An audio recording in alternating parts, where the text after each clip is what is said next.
करा योग आहे. साधू संत येती घरा तोची दिवाळी दसरा. विश्वामित्रांसारखे संत आज घरी आले. माझ्या पुत्रांना आणखी आशीर्वाद लाभेल. संत दर्शनी हा लाभ.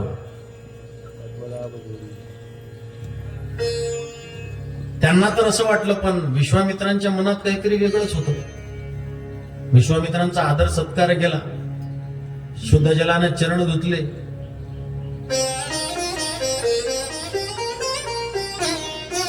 आणि राजा म्हणतो, हे महामुनी, माझ्या पुत्रांना आशीर्वाद द्या. आजच गुरुकुलातून घरी आले. विश्वामित्र म्हणतायत, राजा, माझा तर नेहमी आशीर्वाद तुझ्यावर, तुझ्या पुत्रांवर आहे, पण आज तुझा आदर सत्कार पाहून मी प्रसन्न झालो. पण तू जितका आनंदित होताय, कदाचित हा आनंद आता संपण्याची वेळ आलेली आहे. कारण मी एका वेगळ्या उद्देशानं तुझ्याकडे आलोय. काय उद्देश आहे? जे तुझे पुत्र राम लक्ष्मण गुरुकुलातून विद्याभ्यास करून आलेत, आज मी त्यांना घ्यायला आलो. त्यांना माझ्यासोबत पाठव. फार दैत्य माजलेत. दुष्टांचा फार हाहाकार झालेला आहे. साधू संतांना यज्ञामध्ये अडथळा येत आहे. सगळीकडे दुष्टांचा अन्याय आणि अत्याचार वाढत आहे. म्हणून यज्ञपूर्ती करता, त्या दुष्टांचा संहार करण्याकरता तुझा राम आणि लक्ष्मण मला दे. विश्वामित्रांच्या मुखातून हे शब्द बाहेर पडताच राजा दशरथाच्या पायाखालची जमीन हादरून जाते.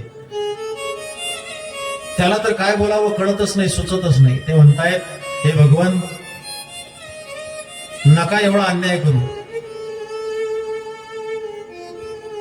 कितीतरी दिवसानं मुलं आज घरी आले परत. सगळी संपत्ती ओतून देतो चरणाशी तुमच्या. सगळं सैन्य माझं घेऊन जा, मी स्वतः येतो तुमच्या सोबत, पण माझ्या रामाला माझ्यापासून दूर करू नका.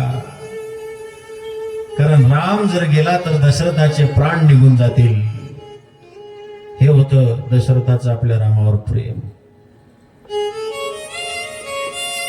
रामा विन मज चैन पडेना, सुचत नाही का. विश्वामित्र नाराज होता, पण वशिष्ठ ऋषी त्यावेळेस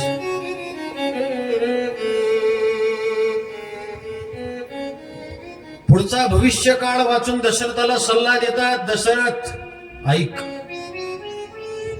जे विश्वामित्र आपल्या घरी आलेत ना, तुझ्या पुत्रांना मागत आहेत ना, जाऊ दे.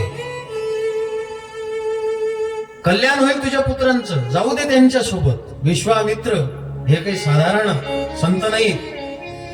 त्यांच्या आशीर्वादानं ह्याच वर्षी तुझ्या पुत्रांच्या विवाहाचा योग आहे. आता विवाहाचा योग म्हटल्यावर राजा दशरथाला आनंद झाला की माझ्या पुत्रांचा विवाह होणार आहे.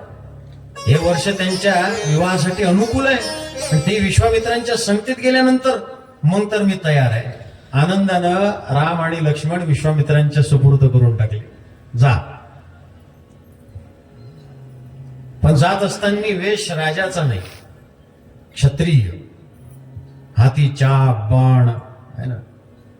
विश्वामित्र पुढे चालतात, राम लक्ष्मण पाठीमागे चालतात. बघा काय दृश्य आहे, डोळ्यापुढे आणा तुम्ही. विश्वामित्र पुढे आहेत आणि राम लक्ष्मण पाठीमागे आहे. सगळी नगरी पाहून आनंदित होत आहे.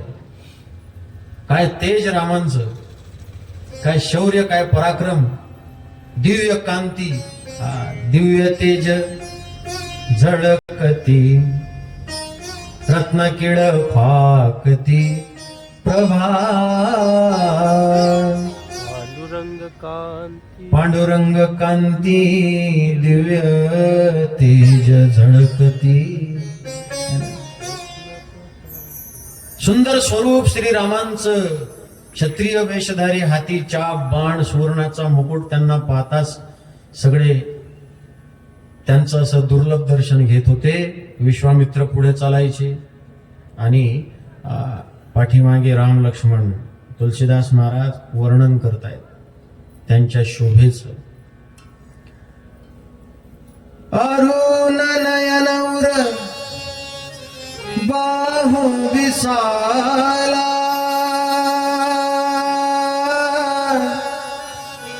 नील जलज उर श्याम तमाला राम सिया राम जय जय राम सिया राम जय जय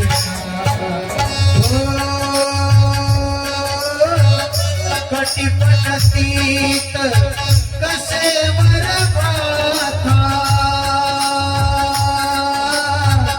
रुचिर चाप सायक गहुआथा सिया राम जय जय राम सिया राम जय जय